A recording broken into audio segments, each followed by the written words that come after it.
السلام علیکم ورحمۃ اللہ وبرکاتہ۔ الحمد للہ رب العالمین والصلاة والسلام علی اشرف الانبیاء والمرسلین۔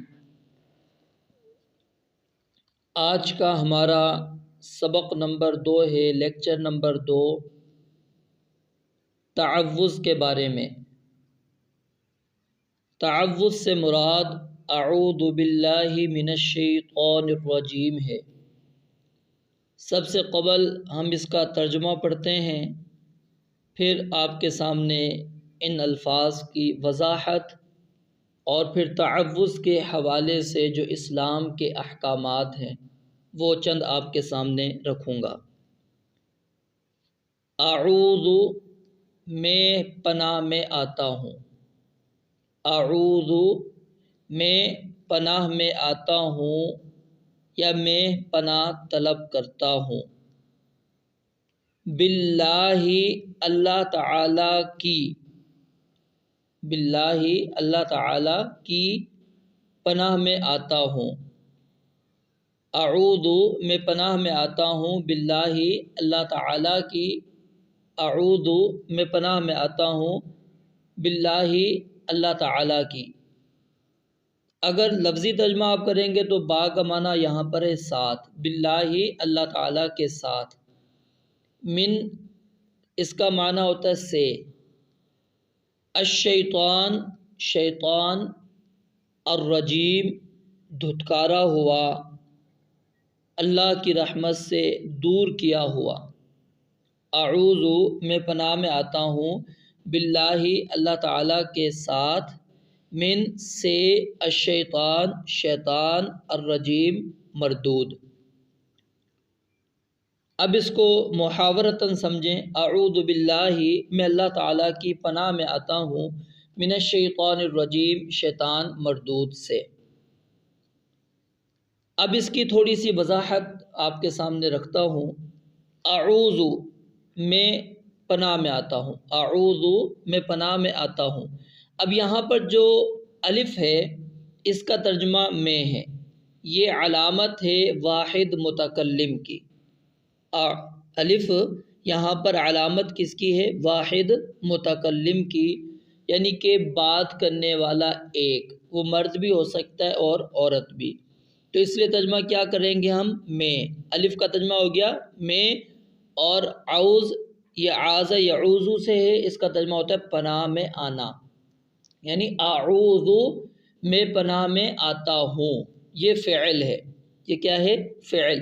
فعل کہتے ہیں جس کے اندر کوئی زمانہ پایا جاتا ہو، جس میں کسی کام کے کرنے یا ہونے کے بارے میں خبر ہو اور اس میں تینوں زمانوں میں سے کوئی زمانہ موجود ہو، یعنی ماضی، گزشتہ، مضارع، اس کے اندر حال اور مستقبل دونوں آ جاتا ہے۔ تو ماضی، گزشتہ، حال، موجودہ، مستقبل آنے والا، ان تینوں زمانوں میں سے کوئی زمانہ پایا جاتا ہے۔ تو اعوذ میں پناہ میں آتا ہوں باللہ، باللہ سے پہلے با ہے، با، یہ با عربی زبان کے اندر حرف کہلاتا ہے، اور حرف اس کو کہتے ہیں کہ اگر اس کو الگ لکھا جائے تو اس کا کوئی معنی اور مفہوم نہیں ہوتا، یعنی اس کا ترجمہ سمجھ میں نہیں آتا، مفید نہیں ہوتا۔ ترجمہ تو اس کا ہوگا لیکن سمجھ میں نہیں آئے گا کہ بات کیا ہے، مقصود کیا ہے، جب تک کہ آپ اس کو کسی کے ساتھ جوڑ نہ دیں، آگے یا پیچھے کوئی اس کے ساتھ ملا نہ دیں، اس وقت تک آپ حرف کا ترجمہ نہیں کر سکتے۔ تو یہ با حرف جار ہے، یعنی جر دیتا ہے، زیر دیتا ہے۔ جہاں پر بھی با آئے گا وہ اگلے حرف کو زیر دے دے گا، اگلے حرف کو کیا دے دے گا؟ زیر دے دے گا۔ دیکھیں اب یہاں پر باللہ، لفظ اللہ کے ہا کے اوپر کیا ہے؟ زیر ہے، باللہ، یہ اس کو زیر کس نے دیے؟ با نے، یہ با حرف جر ہے۔ تو با عربی زبان کے اندر کئی معانی کے لیے استعمال ہوتا ہے، یعنی ہر جگہ پر ایک ترجمہ اس کا آپ نہیں کریں گے۔ کہیں پر ساتھ کے معنی میں ہوگا، کہیں پر ملانے کے معنی میں ہوگا، کہیں پر مدد کے معنی میں ہوگا، کہیں پر یہ کسی کی علت بیان کر رہا ہوگا، وجہ سبب بیان کر رہا ہوگا، کہیں پر یہ فعل کو لازم سے متعدی بنا رہا ہوگا، کہیں پر یہ مقابلے کے لیے استعمال ہوگا، کسی چیز کے مقابلے کے لیے، کہیں پر یہ قسم کے لیے آئے گا، کہیں پر یہ زمانے کو بیان کرنے کے لیے آئے گا، کہیں پر یہ زائد ہوگا، اس کا کوئی ترجمہ نہیں ہوگا۔ تو الغرض اس کے کئی معانی ہیں، ایک معنی نہیں ہے، اس کا کئی معانی ہیں۔ تو با مصاحبت کے لیے بھی ہو سکتا ہے، جب مصاحبت کے لیے ہوگا تو اس وقت ترجمہ کیا ہوگا؟ ساتھ، جیسا کہ ہم یہاں پر کر رہے ہیں کہ باللہ اللہ تعالیٰ کے ساتھ۔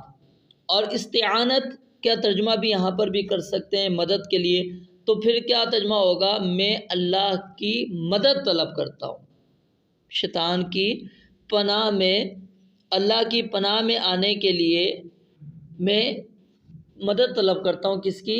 اللہ تعالیٰ کی۔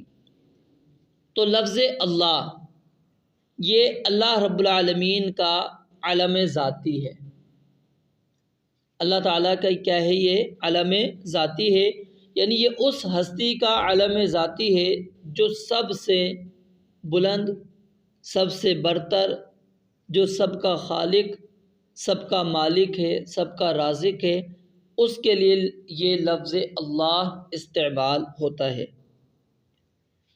اس لفظ کا اشتقاق کیا ہے؟ مادہ کیا ہے؟ اس کے اندر کئی اقوال ہیں، اور یہ کیسے اللہ بنا اس کے بارے میں تھوڑی سی وضاحت آپ کے سامنے کر دیتا ہوں۔ اس لفظ کا اصل الہٌ ہے، الہٌ، الف حمزہ اس کے نیچے زیر، لام الف زبر لا، ہا دو پیش ہن، الہٌ۔ تو الف لام جب اس کے اوپر ہم نے لگایا تو یہ کیا بن گیا؟ الالہ۔ یہ جو تنوین تھی آخر میں، کیونکہ الف لام لگنے سے وہ تنوین ختم ہو جائے گی، تو الالہٌ نہیں پڑھنا، جہاں پر بھی الف لام ہوگا وہاں پر آپ نے آخر کے اندر تنوین نہیں پڑھنی، یعنی زبر ہے تو دو زبر نہیں پڑھنی، زیر ہے تو دو زیر نہیں پڑھنی، پیش ہے تو دو پیش آپ نے نہیں پڑھنی، بلکہ ایک زبر یا ایک زیر یا ایک پیش آپ نے پڑھنی ہے۔ تو یہ الہٌ تھا، تو اس پر الف لام جب ہم نے شروع میں لگایا تو یہ کیا بن گیا؟ الالہ۔ تو زیادہ استعمال کی وجہ سے، نرمی کرتے ہوئے، تخفیف کرتے ہوئے، یہ الہٌ کا حمزہ حذف کر دیا، الہٌ کا جو حمزہ تھا وہ حذف کر دیا گیا۔ تو جب اس کا حمزہ جب ہم نے حذف کر دیا تو پھر کیا بن گیا؟ الف لام ایک ساکن ہو گیا اور دوسرا مفتوح ہو گیا۔ تو اب جب پہلا ساکن ہو دوسرا مفتوح ہو تو اس کو آپس میں مدغم کر دیا جاتا ہے، ملا دیا جاتا ہے۔ تو الف لام والے لام کو الہٌ کے لام میں کیا کر دیا؟ ہم نے مدغم کر دیا، تو یہ بن گیا الہٌ۔ کیا بن گیا؟ الہٌ۔ پھر الہٌ کے لام کے بعد والا الف بھی کثرت کے استعمال کی وجہ سے وہ لکھنے میں چھوڑ دیا گیا، تو یہ کیا بن گیا؟ اللہ، اللہ ہو گیا۔ اور یہ الہٌ کس کے معنی کے اندر ہے؟ مألوہ، یعنی وہ ذات جس کی عبادت کی جاتی ہے، یعنی لفظ اللہ یہ کیسے بنا؟ الہٌ تھا اس کی اصل، اس کے شروع میں ہم نے الف لام لگا دیا، پھر الف لام لگانے کے بعد پھر ہم نے تخفیف کے لیے تاکہ پڑھنے میں آسانی ہو ہم نے حمزہ کو شروع سے گرا دیا، درمیان سے الہٌ والا جو حمزہ تھا اس کو ہم نے گرا دیا۔ تو پھر اس کے بعد کثرت استعمال کی وجہ سے الف لام والے لام کو ہم نے اس کے اندر مدغم کر دیا، اور پھر اس لام کے بعد والا جو الف تھا وہ بھی لکھنے میں اس کو چھوڑ دیا گیا، لیکن پڑھنے میں وہ آتا ہے، تو یہ لفظ اللہ بن گیا۔ اور اسی طرح بعض اس کو کہتے ہیں کہ یہ الہ یا الہ سے ماخوذ ہے، جس کا معنی عبادت کرنا، اور الہ سے ہے، اس کا معنی تحیر، درماندگی، حیران ہونا، اور الہ سکون معنی بھی اس کا ہوتا ہے، پھر عقل کا گم ہونا، پھر بلند ہونا، مخفی ہونا۔ تو الغرض اس کے کئی اشتقاق بیان کیے گئے۔ تو بہرحال یہ لفظ اللہ، اللہ رب العالمین کا علم ذاتی ہے، یعنی جیسا کہ قرآن مجید کے اندر اللہ رب العالمین فرماتے ہیں نا حل تعلم لہ سمیہ، کہ اللہ تعالیٰ کے نام کا تم نام کوئی جانتے ہو، وہ جو نفی کی گئی ہے وہ لفظ اللہ کی، یعنی جتنے بھی ہم دنیا کے اندر معبود دیکھیں وہاں پر ہمیں کوئی بھی معبود اس کے لیے لفظ اللہ استعمال نہیں کیا جاتا، دیگر اس کے لیے الفاظ استعمال کیے جاتے ہیں۔ من یہ حرف جار ہے، من بھی کیا ہے؟ حرف ہے، اور یہ بھی حرف جار ہے، یہ بھی زیر دیتا ہے، ٹھیک ہے۔ یہ جہاں پر آئے گا یہ بھی اگلے اسم کو جو ہے جر دے گا۔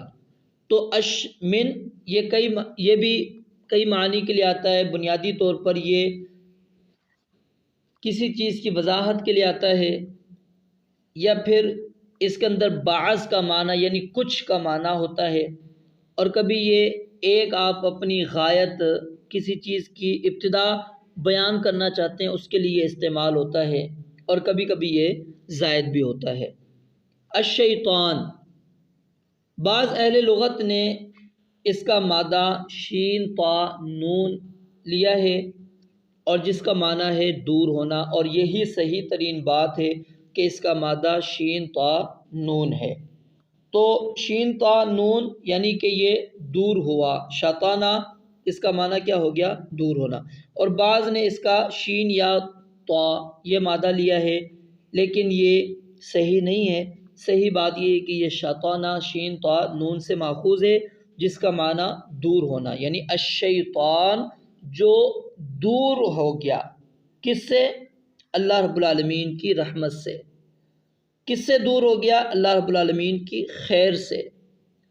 تو الشیطان شیطان ہے جو دور کیا ہوا ہے۔ الرجیم، رجیم یہ کس کے وزن پر ہے؟ فعیل کے وزن پر۔